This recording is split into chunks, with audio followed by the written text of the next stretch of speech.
Poison tap water makes #1 Google search. The aforementioned info war being waged on Google, forcing terms like poison tap water and Google spies into becoming top search terms. And again, there are ways that you can kind of game the Google search system.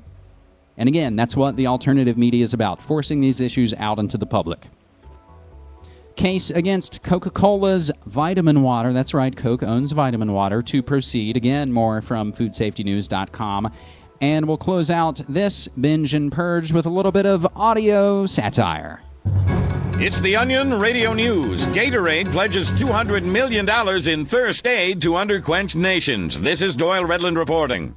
In the largest humanitarian electrolyte replenishment effort in decades, Gatorade will donate $200 million in thirst aid to citizens of 27 UN-designated underquenched third world countries. Gatorade President Tony Highsmith. Gatorade is scientifically formulated to replenish the fluids and minerals active peasants need. The massive rehydrative effort is hoped to quench as many as 59 million of the world's desperately hot, tired, and poor by early 2004. Doyle Redland for the Onion Radio News, online at theonion.com. Like we said, by way of idiocracy, it's got what plants crave. Next on foodworldorder.com, and again, following with the aforementioned info war being focused on the food war, the grocery store, along with your kitchen sink, are two of the most dangerous places in the world. Special two-part video from the InfoWars teams getting into the adulteration of the planet's staple crops, genetically altered species, and intentionally altered water, food, and air all amount to a eugenics operation to weaken the masses and achieve full spectrum dominance. Food, the ultimate secret exposed. We don't have time to get further into that, but again, that 20-minute video is all there for you. But on a good side, we'll get to the good side before we go out on a strange, bizarre, bad note, and the third story that we covered on the latest newworldnextweek.com. But first, from the Boston Globe, farming surges in Massachusetts with a new crop of devotees.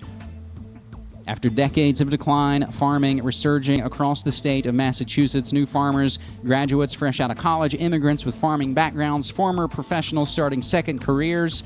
Those looking to make a new living from tilling the soil began at training programs run by the state, universities, or nonprofit organizations.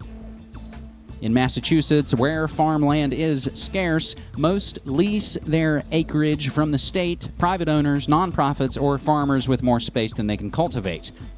Now, interestingly enough, a related positive story from the Deseret News, Salt Lake County to discuss creating urban farms, a novel idea to put unused public property to work, as many agriculture centers will be before the Salt Lake County Council.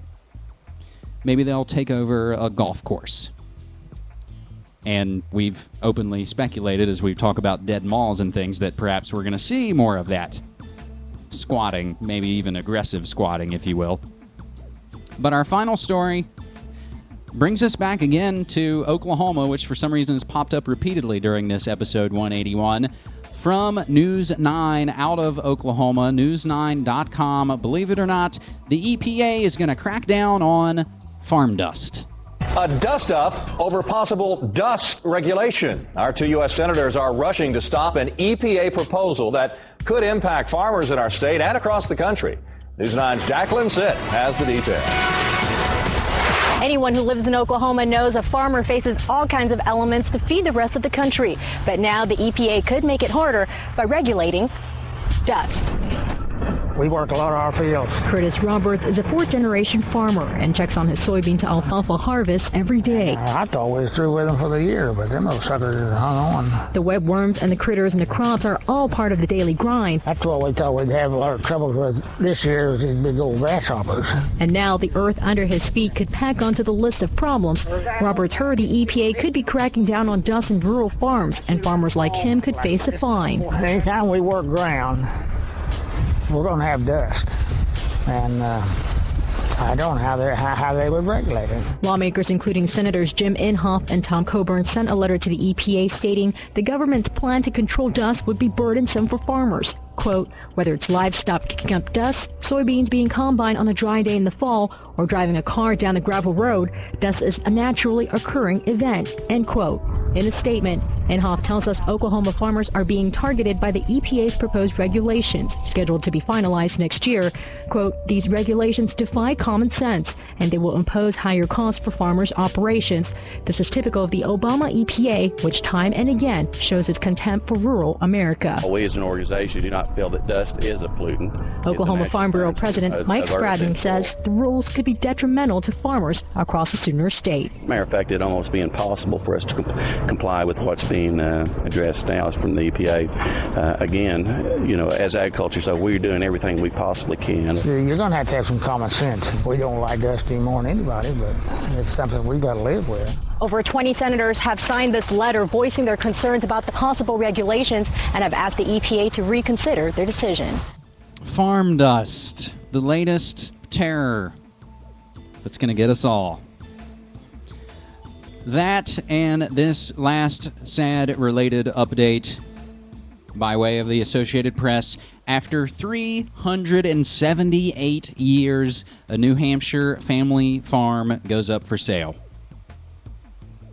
If only they could find a basement full of Action Comics to save their farm, as we're all trying to save our farms on a multitude of levels. My friends, that's pretty much going to do it for this episode 181 of MediaMonarchy.com. Let's glance at some of our creepy customers coming to MediaMonarchy.com in the past week. I keep track through StatCounter.com, some of the interesting folks who visit the site, like the Port Authority of New York and New Jersey, the American Society of Civil Engineers, the Radiation and Nuclear Safety Authority out of southern Finland, the U.S. Patent and Trademark Office out of Alexandria, Virginia, Suncoast Modeling and Lingerie out of Palm Harbor, Florida, and of course, headquarters USAISC out of Davenport, Iowa, and lastly, the fine folks at J.P. Morgan Chase visited MediaMonarchy.com in the past week. Hopefully they were reading about the holy hex that's been placed on them by the one and only Reverend Billy. Of course, I'll remind you to check out my recent interview on Mountaintop Revival. But that's going to do it. And again, my friends, I implore you to subscribe to feeds.feedburner.com/MediaMonarchy. The links are all up there. You won't miss a thing. And again, we share this information, and that's how it all ratchets up, and that's how we reach greater understanding. Because the most important thing to admit is probably that you don't know shit. On that note, ladies and gentlemen, my name is James Evan Pilato. I'm your host and webmaster of the site and show at MediaMonarchy.com, your source for alternative news, politics, conspiracies, and cover-ups, reminding you not only to not hate the media, but to become the media, but to get active or get radioactive. Take care.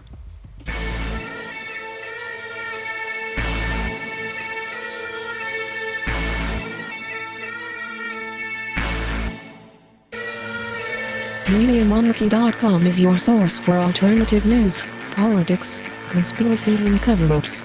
Featuring weekly radio shows on the Portland Radio Authority, PRAradio.org, the New World Next Week video series with CorbettReport.com, plus special interview episodes, B-sides, mixtapes and so much more. Send news tips to MediaMonarchy@gmail.com. You can make a donation, or mail media to the Monarchy, at P.O. Box 12165, Portland, Oregon 97212. Thanks to all the internet and community radio stations who broadcast these shows, and most of all, thanks to you. Remember, don't hate the media, become the media. Whether you went on with the diary, or whether you did not cooperate, made no difference. The thought police would get him just the same.